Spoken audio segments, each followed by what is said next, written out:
Namaste, India. My name is Preeti Chaudhary, and I am your host for today on an very important and a really good edition of Author Spotlight that I have started just today. And my guest today is none other than my dear friend Dr. Marcus Ranney, who is absolutely a well-known name in the medical profession. He's a wellness champion amongst many things others. No, so the whole point of today is to get him into a comfortable chair and start talking about his latest book, which is At the Human Edge, which just launched officially on Amazon yesterday. So, this session is especially for all of the aspiring authors who are out there, any enthusiasts of human body and performance, any enthusiasts of well being, any aspiring writers, any peer authors and writers who are right here in the audience.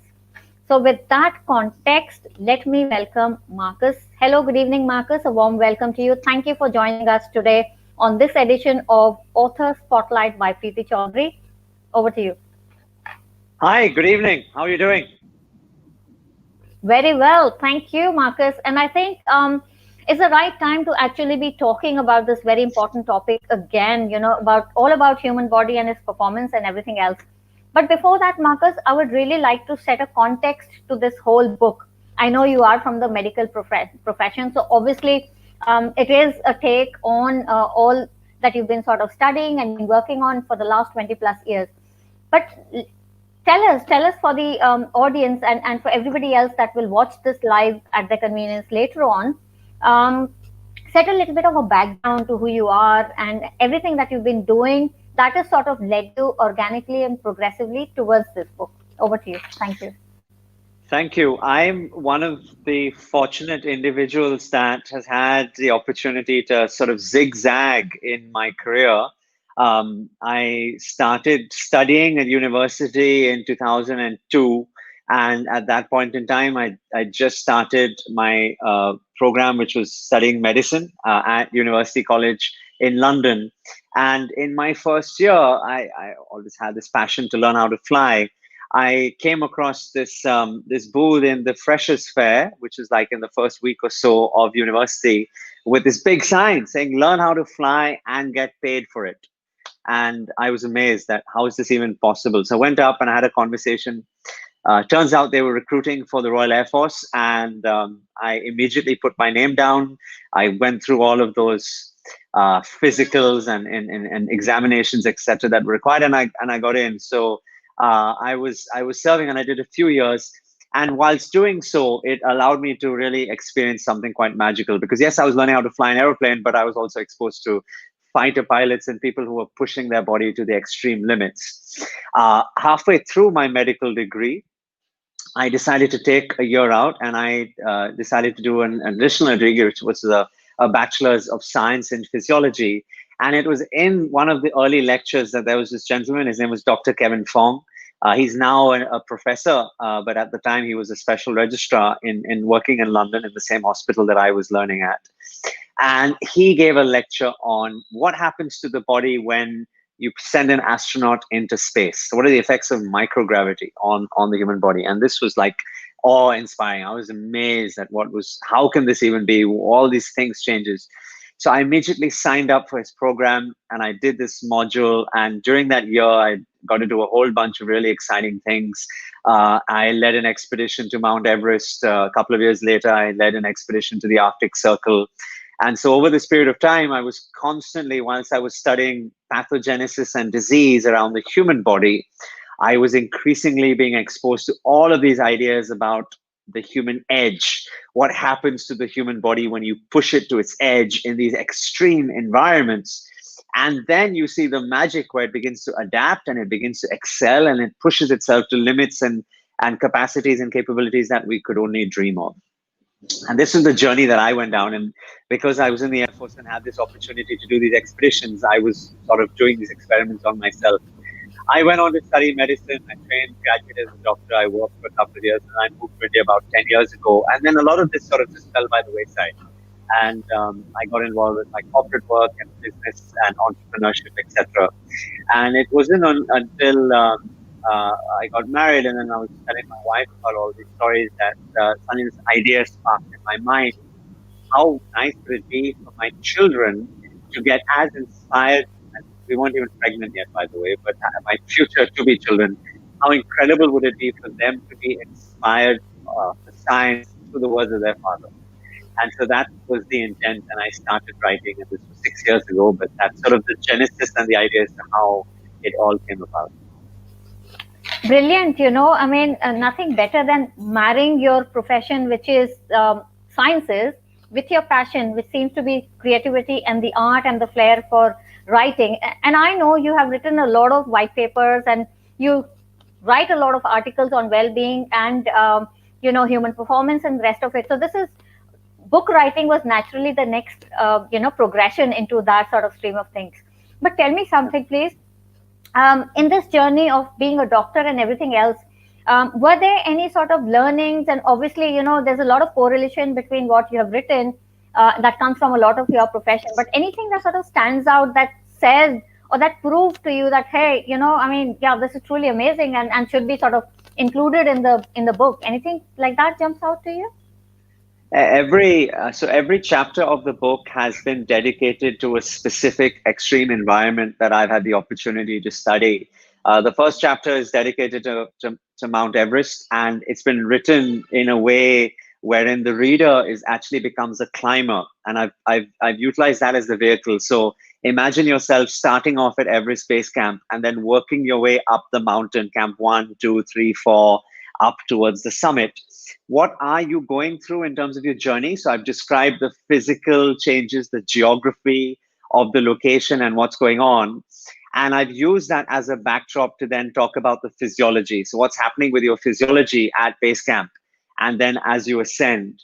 Obviously, the diseases that happen like acute mountain sickness and high altitude cerebral edema, which is fluid on the brain, high altitude pulmonary edema, which is fluid on the lungs, and then the underlying physical biochemical mechanisms for that. So the low oxygen.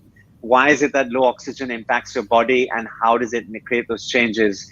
And what I've also done is I've brought in a lot of experiences and stories. So the story of Sir Edmund Hillary and Tenzing Norgay, how they summited the first time.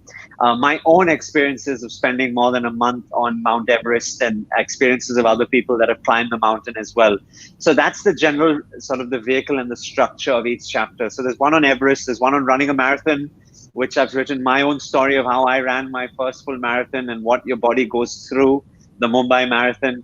There's a chapter on surviving in the Sahara Desert. There's a chapter on sending a human being to Mars. There's a chapter on scuba diving and what happens if we go down to the very depths of the Mariana Trench, the Challenger Deep, which is the lowest point on our planet.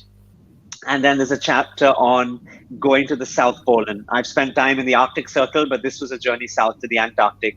And what happens on your journey right from landing from New Zealand on the Antarctic Peninsula continent, and then going all the way down to the South Pole. So that's been the vehicle. So it's a lot of geography. It's a lot of expedition history and stories of these famous personalities through history. And then I've woven in the biology and the physiology, and most importantly, the psychology, so that we can each take those learnings. And that's how I ended the book. The last book, a little spoiler alert, the last book is called, last chapter, sorry, is called Mind Over Matter. And what I learned the most is that we can try and push our bodies, and yes, we can physically do so, but the unlocking, the real magic happens when the brain and the mind takes over. And I've experienced that myself so many times, exactly. And so I dedicated the entire last chapter to the tips and tricks that lay up here in the human skull and this 1.4 kilogram structure of the brain. So I hope that people find it interesting. And I think there's something for everyone, whether you're an expedition climber, whether you're a fitness fanatic, whether you're a runner, whether you like swimming and diving. There's a little bit of something for everyone in this book. So, you know what? It appears to me it is not a medical journal as sort of it appears from the name. It is a lot of your own experiences, hard facts, stories of personalities, and then all intricately woven into sort of stories which sort of spotlight different aspects of the human body and its performance. I think that is the basic great point that I sort of derive from all of this, because sometimes obviously, I mean, these hard facts and numbers become really dry. But when these hard facts are presented in a storytelling and in your own experience format, I think you're right. There is, something for everyone out there, and that sort of No, brings to absolutely. my mind, Yeah, yeah. yeah, this whole journey of writing through it. I'm sure it cannot be all peaks and it can't be all valleys either. As life would have it, our life is a combination of peaks and valleys. So what has been your journey like in all these 6 years that you've been putting this book together? And I know for a fact, all the wannabe writers or the aspiring writers would want to sort of listen to this, as well as the writers who authors who already have one or two books under their wings. They would like to listen to this. So over to you, Marcus. Thank you. It's been quite a journey, to say the least, and I've learned a lot through this. And the biggest lesson that I took away from is two things. Number one is the gift of perseverance and resiliency, and we can talk about that, and I'll share some stories around that as well. And the second is the serendipity of the universe in its timing, and I'll explain why. So I started writing this now 6 years ago, and I was traveling a lot at the time. I was a management consultant, and I spent a lot of time on the road. And so I had a laptop. And so what I would do each evening, just to pass the time, because I was not at home, I was in a different city every week, is I would spend 2 or 3 hours every day just putting fingertip to keyboard. And the first chunk of content, I would say 80% of the content, actually came out of my mind into the computer screen within about 3 or 4 months, because I had an idea and I had a structure, and I just got away typing away. I would do some research in the evening, and I would then translate that into the writing. I would kept editing, editing, editing. So I got 80% done in about 3 to 4 months. And then when I had about 80% done, I started to reach out to publishers and tell them about the idea. I was very young in my profession as well. I was very new to India at that time. And so the feedback was, get yourself an agent, because you're not a known personality. And an agent will help you put this together in a proper proposal. So I reached out to a bunch of agents, and I got signed up, and she and I worked on this for a couple of years. And what we did was we, wrote out the proposals and sent it out and pitched. And I must have had around 30, maybe 28 to 32 rejections, rejection after rejection after rejection. Now, this is where perseverance comes in, because it's quite disheartening, because you can imagine that it's like a labor of love, that I'm putting my own stories out into the written word, and then over and over again people were saying no, no, no. And so that was quite disheartening. But nonetheless, I'm someone who is a firm believer that when one door gets shut, you just break down another window and you keep going. So I kept going and going on this journey, and I kept writing. And then eventually that relationship with the agent didn't quite come to fruition, because we tried so many different publication houses. And I said, look, you know what? I'm just going to take this into my own hands for a little while and see what I can do with this. And I decided one morning, and I gave myself a break, maybe about 6 months or so. I said, let me just, give myself that break. I need that. And then when I decided to rekindle the idea, I thought, what's the oracle of everything nowadays? It's the internet. So I opened up the web browser, the search browser, and I just typed in publications to pitch to for a scientific or popular science book, something along these lines. And immediately it threw up about 6 or 7 publishers, and I didn't recognize any of them. And the first one was World Scientific Press. They were based out in Singapore, and the editor's number was on there. So I said, okay, I'm just going to write directly this time. And I put my heart on my sleeve, and I was very honest in saying, look, I've been working on this for a while. This is the idea. This is the pitch. And, I really think you should just look at the manuscript once. And about a day later, not even 24 hours later, I got an email back from her. And she said, Dr. Ranney, this is something really interesting. We'd love to take a look at it. And I remember where I was. I was we were in Landor in North India. And I was up in the mountains, very, very little internet connectivity. I was on a trek trail with my wife, and I received this email, and I got on a call with her, and we decided that we were going to connect the week afterwards. And at that point in time, Preeti, the book was very academic in nature because I had written it from a different space. It was for sort of students of science and doctors, etc. And through that journey with World Scientific Press, I mean, their publication, they're a very large organization. They've got offices around the world. And I decided that, you know what I was going to do? I was going to put this in front of people who I thought would be the TG.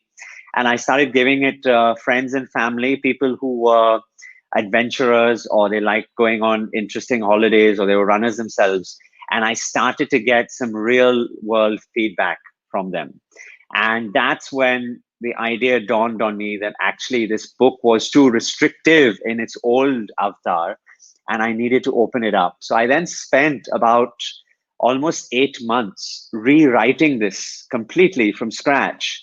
And I had two versions of this that I wrote out finally. So the version that you now get in this book is probably is the third version. And it, as I was describing, it's completely accessible. The whole vehicle has changed in trying to make each chapter about a hero.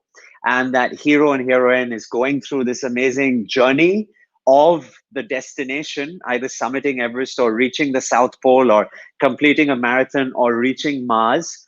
And I've used that now as the vehicle to storytell the science so that it becomes accessible. And I learned in that that humility is really important because oftentimes as creators of art, we often feel that this is a labor of love and people don't understand who we are.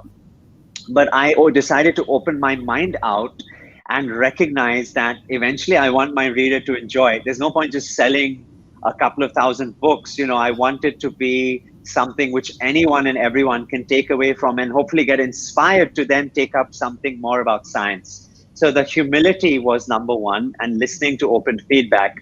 And then is the understanding that sometimes in life things happen for a particular reason. And if this book came to market 6 years ago, it would have been a very different structure and I would have been in a very different phase of my life. I'm now sitting at the precipice of launching my own platform, which is called The Human Edge, which is there for everyone to engage with, to learn about the science and the wonder of the human body. We've just all gone through the year 2020 and we've each come to the understanding and recognition that well-being provides a competitive advantage. And now suddenly people are really interested in knowing about the human body, about understanding who they are, their biology, their resilience, their immunity, their performance, etc. And so therefore the timing of this, the Human Edge book, could never have been probably more serendipitous, perfect than it is today. So I'm very grateful to the universe for that as well. Thank you. That's absolutely amazing. You know how the universe sort of conspires to give you whatever is due to you at the right time. You cannot have it before, you can't have it later, just at the right time. And this also brings to my mind, Marcus, did you ever think about self publishing? Because I know I have a lot of friends who are in various stages of writing, small books to multi tomes and stuff like that. And at every point in a writer's journey, they go through this sort of debate internally amongst themselves, whether self-publishing or go to a publisher. What does one do? Especially for, new writers that want to start on this journey. What would be your sort of ideas? Did you think about it? What do you think? I think the intent is very important. I think the world has changed a lot. So even when I started writing this 6 years ago, self-publishing was an option, but I wouldn't say it was a very popular option, right? You still have to go through agents and publishers, etc. Now it's become so easy, and there's so many platforms in India, globally as well, that you can utilize and get your knowledge and your idea out there.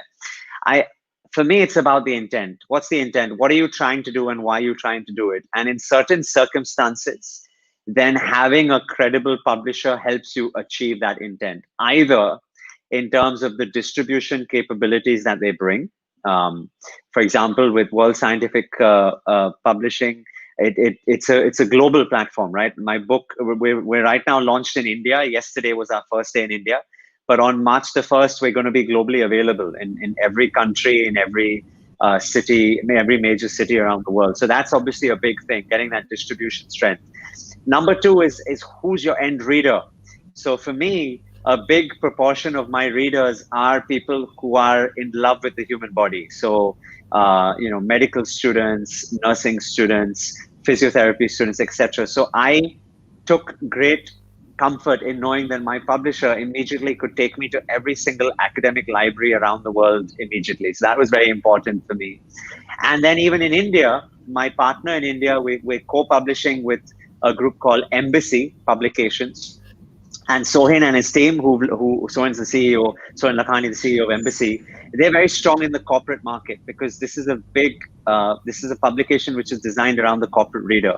So therefore, for any author out there, I would encourage them to really think about who is it that I want to get the book in front of. Can I do that on my own, or does it make sense to go with a publisher? And if I do go with a publisher, which is the right publication house and which is the right editor for me? Because they really need to be vested in the project, right? An editor is like a producer for a movie show.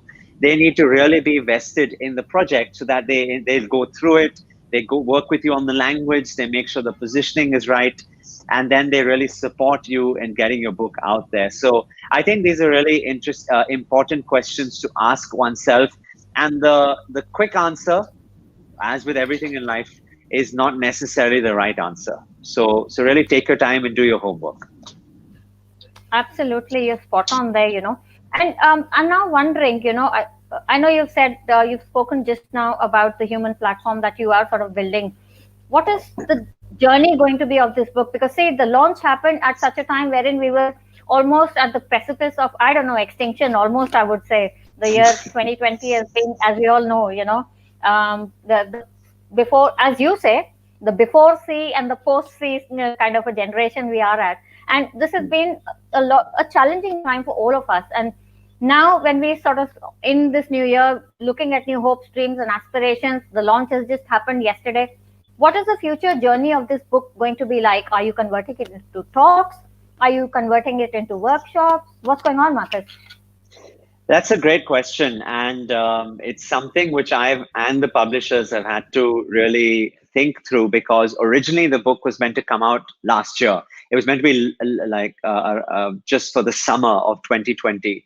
And we strategically decided to delay it because of all the uncertainty that was going on, not only in the publication world, but even our working world. And something as simple as paper, which a large amount of paper comes from China, there was a global shortage of paper. So there was even a manufacturing bottleneck. So we finally decided that, Christmas 2020 and the precipice of 2021 is the right time, because we felt that there was a psychological change happening in the global sentiment, that we were moving away from a survival mode into a mode where we're trying to embrace and grow again. And that's the whole idea of the beauty of our human body.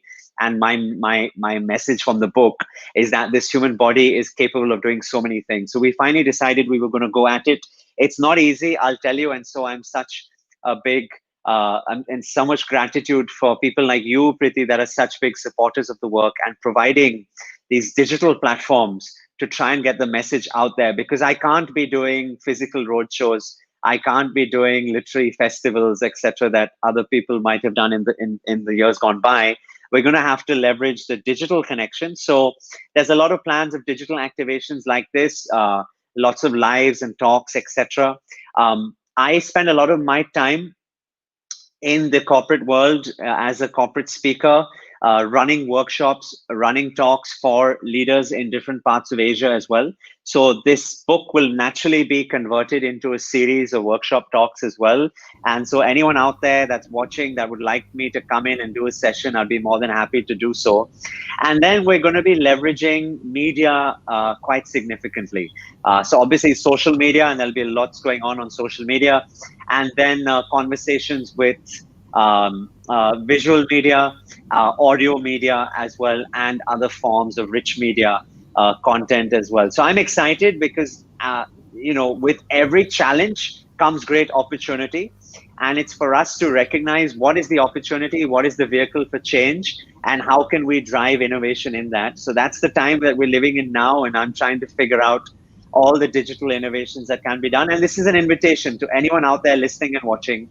And if they feel that they're as inspired and as motivated to bring the message of the human body to other people out there, either within their family, within their friend circle, or within their corporation and organization, please reach out to me, and I'll do everything that I can in my power to bring this message and support you with the content and with the ideas in the book as well. Thank you so much for that, Marcus. I'm interested in knowing a little bit more about the Human Edge platform that you are putting together, because to me it sounds a good bunch of, wellness, human performance, all rolled into one. Where are you going with that, and what's the idea and medium, short term, and long term sort of goals of putting this platform together, Marcus? Over to you. Yeah, thank you. So the mission is to provide the competitive advantage of well-being. I think all of us have recognized just how important our health and our well-being is because of what happened in 2020, not only from a survival perspective, as I said, but also now from a growth, unleashing the growth potential that we all have inside of us. And so central to that growth potential is looking after ourselves and optimizing ourselves through this journey of change. So that's why this whole concept around understanding the limits of physiology and human performance was part of this. The Human Edge platform is a structure where we will be bringing this content, these interventions, and this advocacy to countries across. We're going to start with Asia Pacific, and we're registering now in Singapore.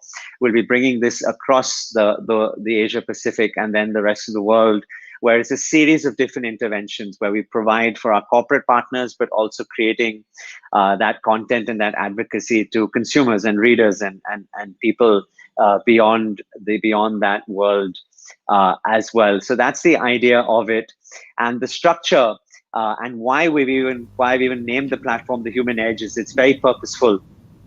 There are human elements of our biology, our physiology, and our psychology, which need to now align to the competitive edge that we need in this world, which is performance, productivity, engagement, resilience, anti-fragility, focus, concentration, memory, learning, etc., etc. All of those attributes can only be unlocked once we truly unlock our physiology and our psychology. And so that's the focus of our platform. So working with people to really understand how they can unleash their human potential and performance. That's the idea behind the Human Edge. And I hope it's something which everyone can gain from. And I look forward to unleashing this around the world over this year and beyond. Absolutely. I'm pretty sure that is going to happen, Marcus. And, quickly also for the understanding of everybody that's tuned in, quick sort of for layman, you are a wellness and human performance champion. What is it? What do these terms even mean for, say, a 10-year-old to an 80-year-old? What do they mean? How would you sort of explain these two terms to anybody out there? Over to you. Yeah. The journey that I've experienced in my life has been, if I look at it from a headline, it's been from sick care to well-being. As doctors, we call ourselves healthcare experts, but there's very little health in our care, honestly. It's mainly focused, the entire system has been designed in a way which is focused on disease and pathogenesis. And, it's a very important aspect to help and to treat. But the journey that I've been on has been the understanding that so much of our human potential actually is much more upstream than that, and preventing those manifestations of physical and mental disease from even coming about.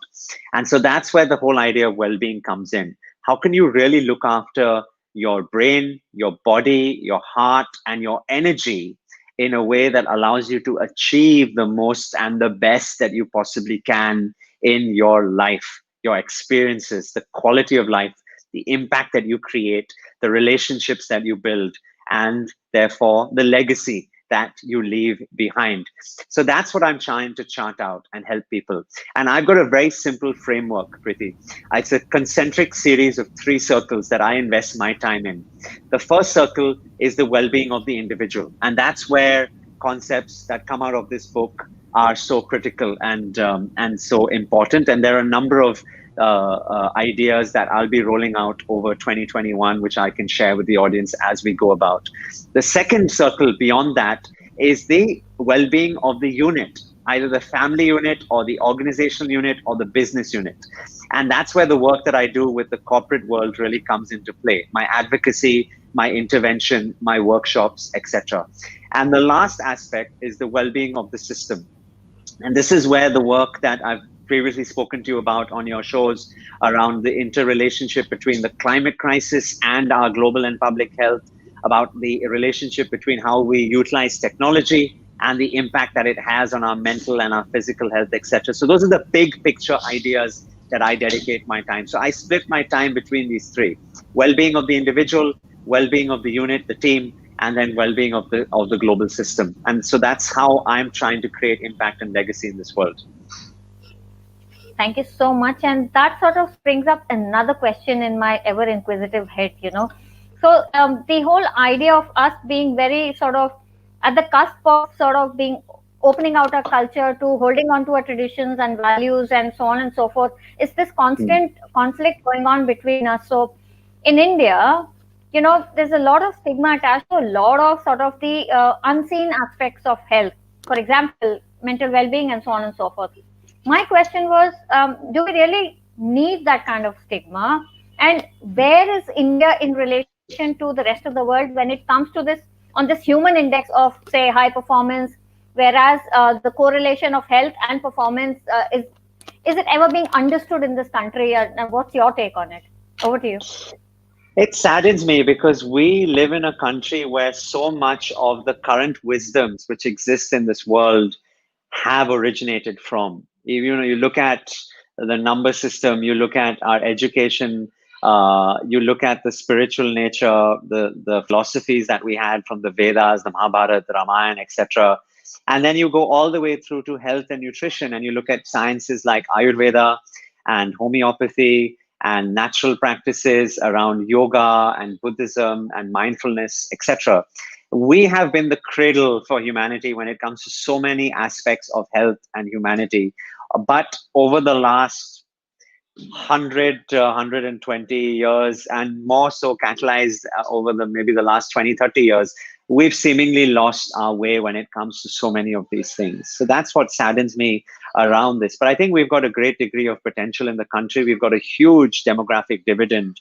Average age is 24, 25 years old. We've got a million plus 18-year-olds entering the workforce every month. So we've got great opportunities ahead of us, but we need to channelize that energy very appropriately for us to unlock that advantage over the next 20, 30, 40 years from here on in.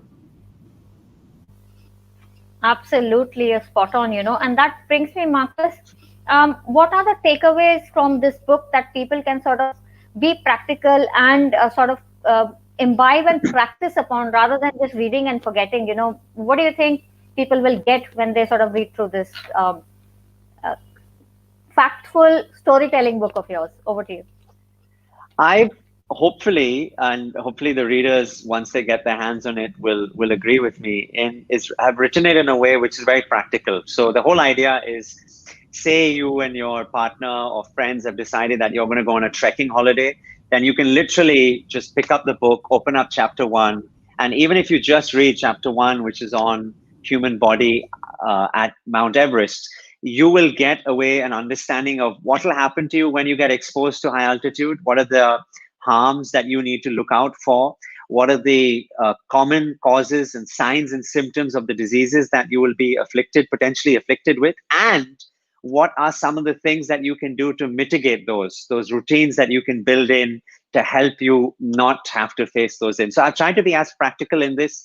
Same if you're going on a scuba diving holiday, you could just open the Mariana Trench chapter and read all about scuba diving. So the book has been designed in a way that you can literally dip in and dip out if you want to, or you can just hopefully just consume and read the whole journey and the whole story and really get an amazing understanding right from the creation of the solar system, where I talk about how the stars and planets have come to be, and the fact that we in our body, water, which comprises 70 to 75% of our human body, is comprised of the same atoms which were created from the explosion of the early universe. So you and I, Preeti, are created out of cosmic dust. How incredible is that? And so I've tried to bring in physics and natural sciences and geology and geography and history and legacy and adventure with physiology and science as well. So I hope that people get an understanding. And if they choose to deep dive with me, then they can follow me on my social handles, and you can flag those up later on Twitter at DocMRanney, on Instagram at DocMRanney, on LinkedIn.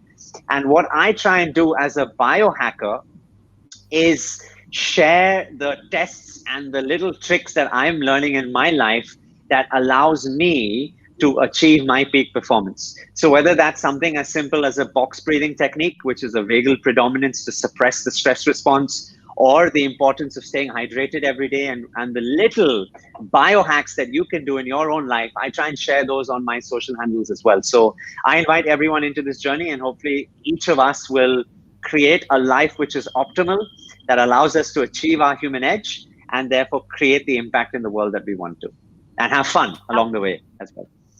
Absolutely, fun is the most important thing. If we're not having fun, then we're not really enjoying, or it seems like a chore. So I've not read your book yet, but even while talking to you all this time and even before, it seems to me that is something that needs to be picked up. So let me just quickly bring up the QR code, but a couple of other things. How many pages, Marcus? And I can see it's available on Amazon. How many pages total?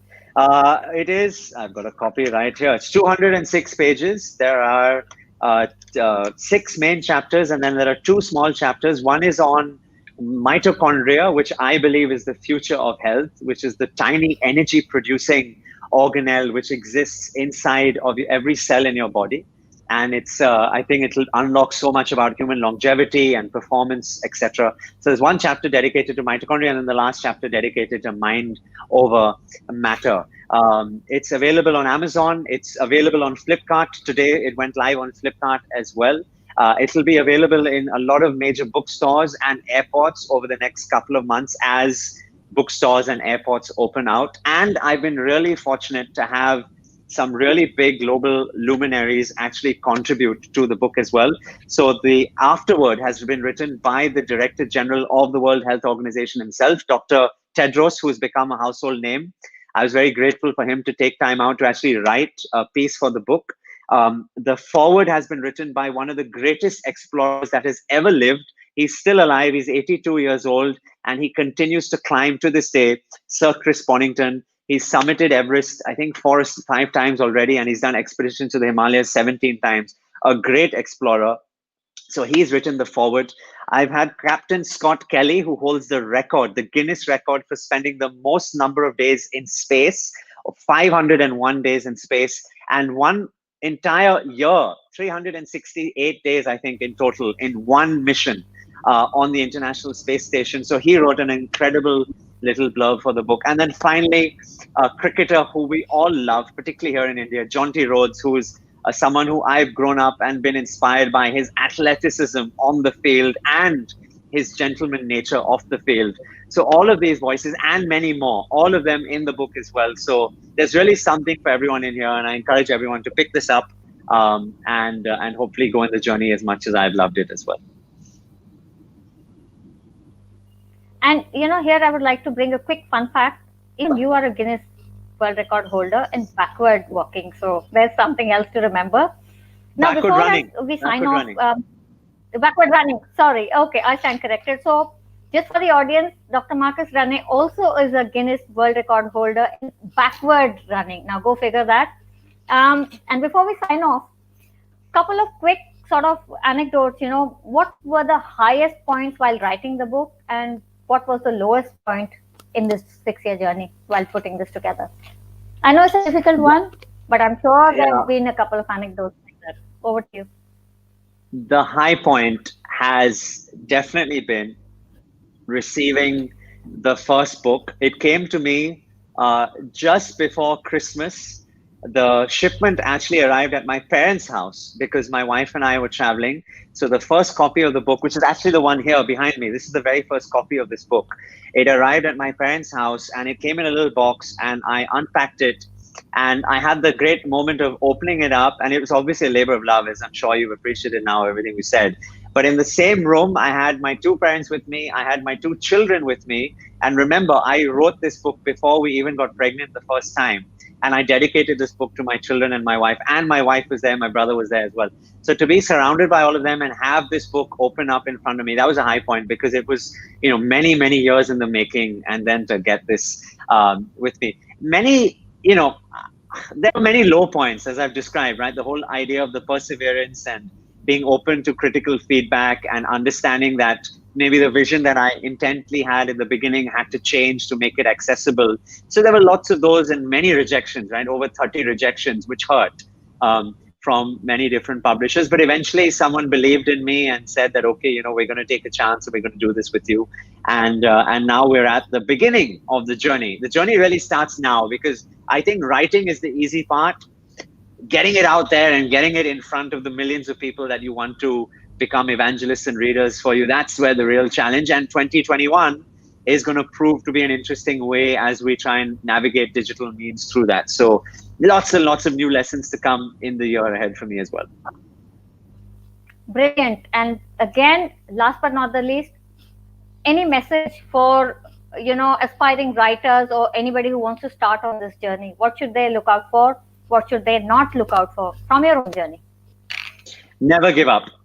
Never, ever give up. That's the central message because you'll get there. As I said, the universe has a plan and you can't go against that plan. Eventually, if it's meant to be in the way it is meant to be, it'll come to be. So don't give up on that journey. Brilliant. So that brings me to an end of this book talk, At the Human Edge, authored by none other than my dear friend, Dr. Marcus Ranney. People, go buy it on Amazon, Flipkart, or any bookstore of your choice that is open around you. Until then, and please come back and give a feedback. You can write on Marcus's wall on LinkedIn or go to Instagram or go. No, write a review. Write a review on Amazon for me, please, because that helps with the sharing it and ratings and all of those things. So buy it and read it and review it, please. Yeah. There you go. So yeah, please write a review. And in any case, as we all know, Marcus is also a well-being and a human performance champion. So in your personal or professional capacity, if you would like to dive deeper into these conversations, then please reach out to him. So with that, we are at the end of our author spotlight by Preeti Chaudhary. And today we spoke to Dr. Marcus Ranney, who authored At the Human Edge, now available on Amazon and Flipkart. Until the next time, take care. And this is Preeti signing off with Dr. Marcus. Take care. Thank you, Marcus. Bye-bye. See you, everyone. Stay well.